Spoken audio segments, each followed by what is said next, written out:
नमस्कार दोस्तों, स्वागत है आप सभी का श्रावण मास महात्म्य के 11वें अध्याय में। ओम नमः शिवाय। रोटक तथा उदुम्बर व्रत का वर्णन। सनत कुमार बोले, हे देव, श्रावण मास के वारों के सभी व्रतों को मैंने आपसे सुन लिया, किंतु आपके वचनामृत का पान करते हुए मेरी तृप्ति नहीं हो रही है। हे प्रभु, श्रावण मास के समान अन्य कोई मास नहीं है, ऐसा मुझे प्रतीत होता है, अतः आप तिथियों का महात्म्य बताइए। ईश्वर बोले, हे सनत कुमार, मासों में कार्तिक मास श्रेष्ठ है, उनमें विशेष माघ मास कहा गया है, उस माघ से विशेष वैशाख कहा गया है, और उससे विशेष मार्गशीर्ष है, जो श्रीहरि को अत्यंत प्रिय है। विश्वरूप भगवान से उत्पन्न होने से ये चारों मास मुझे प्रिय है, किंतु 12 मासों में श्रावण मास तो साक्षात शिव का रूप है। हे सनत कुमार, श्रावण मास से सभी तिथियां व्रत युक्त हैं, फिर भी मैं उनमें प्रधान रूप से कुछ उत्तम तिथियों को आपको बता रहा हूँ। सर्वप्रथम मैं तिथि तथा वारों में मिश्रित व्रत आपको बताता हूँ। श्रावण मास में जब प्रतिपदा तिथि में सोमवार हो तो उस महीने में 5 सोमवार पड़ते हैं। उस श्रावण मास में मनुष्य को रोटक नामक व्रत करना चाहिए। यह रोटक नामक व्रत 3.5 महीने का भी होता है। यह लक्ष्मी जी की वृद्धि करने वाला तथा सभी मनोरथ को सिद्ध करने वाला है। हे मुने, मैं आपको इसका विधान बताऊंगा, आप सावधान होकर सुनिए। श्रावण मास के शुक्ल पक्ष में प्रतिपदा तिथि को जब सोमवार हो तब विद्वान प्रातःकालीय संकल्प करे, मैं आज से आरंभ करके रोटक व्रत करूंगा। हे सुरश्रेष्ठ, हे जगत गुरु, मुझ पर कृपा कीजिए। उसके बाद अखंडित बेलपत्र, तुलसी दलों, नीलोत्पल, कमल पुष्प, कलहार पुष्प, चंपा तथा मालती के पुष्प, गोविंद पुष्पों, आक के पुष्पों, उस ऋतु तथा काल में होने वाले नानाविध अन्य सुंदर पुष्पों, धूप, दीप, नैवेद्य तथा नाना प्रकार के फलों से शूलधारी महादेव की प्रतिदिन पूजा करनी चाहिए। विशेष रूप से रोटकों का प्रधान नैवेद्य अर्पित करना चाहिए। पुरुष के आहार के प्रमाण के समान 5 रोटक बनाने चाहिए।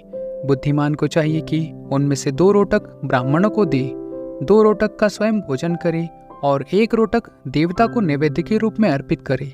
बुद्धिमान को चाहिए कि शेष पूजा करने के अंतर अर्घ्य प्रदान करे।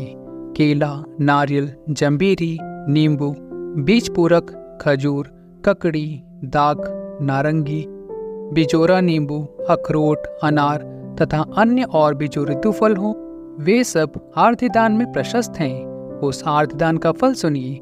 7 समुद्र सहित पृथ्वी का दान करके मनुष्य जो फल प्राप्त करता है, वही फल विधान पूर्वक इस व्रत को करके वह पा जाता है। विपुल धन की इच्छा रखने वाले को यह व्रत 5 वर्ष तक रखना चाहिए। इसके बाद रोटक नामक व्रत का उद्यापन कर देना चाहिए। उद्यापन व्रत के लिए सोने तथा चांदी के 2 रोटक बनाएं। प्रथम दिन अधिवासन करके प्रातःकाल शिव मंत्र के द्वारा घृत तथा उत्तम बेलपत्रों से हवन करे। हे तात, इस विधि से व्रत के संपन्न किए जाने पर मनुष्य सभी वांछित फलों को प्राप्त कर लेता है। हे सनत कुमार, अब मैं द्वितीया के शुभ व्रत का वर्णन करूंगा, जिसे श्रद्धा पूर्वक करके मनुष्य लक्ष्मीवान तथा पुत्रवान हो जाता है। औदुम्बर नामक वह व्रत पाप का नाश करने वाला है। शुभ सावन का महीना आने पर द्वितीया तिथि को प्रातःकाल संकल्प करके बुद्धिमान को विधि पूर्वक व्रत करना चाहिए। इस व्रत को करने वाला स्त्री हो या पुरुष, वह सभी संपदाओं का पात्र हो जाता है। इस व्रत में प्रत्यक्ष गूलर के वृक्ष की पूजा करनी चाहिए, किंतु गूलर वृक्ष न मिलने पर दीवार पर वृक्ष के आकार बनाकर इन 4 नाम मंत्रों से उसकी पूजा करनी चाहिए। हे उदुम्बर, आपको नमस्कार है। हे हेम पुष्पक, आपको नमस्कार है। जंतु सहित फल से युक्त तथा रक्त अंडतुल्य फल वाले, आपको नमस्कार है। इसके अधिदेवता शिव तथा शुक्र की भी पूजा गूलर के वृक्ष में करनी चाहिए। इसके 33 फल लेकर 3 बराबर भागों में बांट लेना चाहिए। इनमें से 11 फल ब्राह्मण को प्रदान करें, 11 फल देवताओं को अर्पण करें और 11 फल का स्वयं भोजन करें। उस दिन अन्न का आहार नहीं करना चाहिए।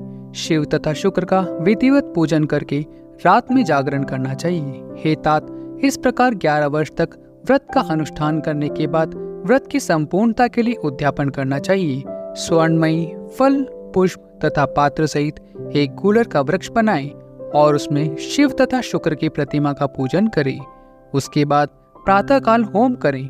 गूलर के शुभ, कोमल तथा छोटे छोटे 108 फलों से तथा गूलर की समिताओं से तिल तथा घृत सहित होम करें। इस प्रकार होम कृत्य समाप्त करके आचार्य की पूजा करें। उसके बाद सामर्थ्य अनुसार 100 अन्यथा 10 ब्राह्मणों को ही भोजन कराएं। हे वत्स, इस प्रकार व्रत किए जाने पर जो फल होता है उसे सुनिए। जिस प्रकार ये कूलर का वृक्ष बहुत जंतुयुक्त फल वाला होता है, उसी प्रकार व्रतकर्ता भी अनेक पुत्रों वाला होता है और उसके वंश की वृद्धि होती है। यह व्रत करने वाला स्वर्णमय पुष्पों से युक्त वृक्ष की भांति लक्ष्मीप्रद हो जाता है। हे सनत कुमार, आज तक मैंने किसी को भी यह व्रत नहीं बताया था। गोपनीय से भी अति गोपनीय इस व्रत को मैंने आपके समक्ष कहा है। इसके विषय में संशय नहीं करना चाहिए और भक्ति पूर्वक इस व्रत का आचरण करना चाहिए। इति श्री स्कंद पुराण के अंतर्गत ईश्वर सनत कुमार संवाद में श्रावण मास महात्म्य 11वां अध्याय संपूर्ण। तो मित्रों, मिलते हैं अगले अध्याय में। तब तक अपना और अपनों का ध्यान रखिएगा। हर हर महादेव।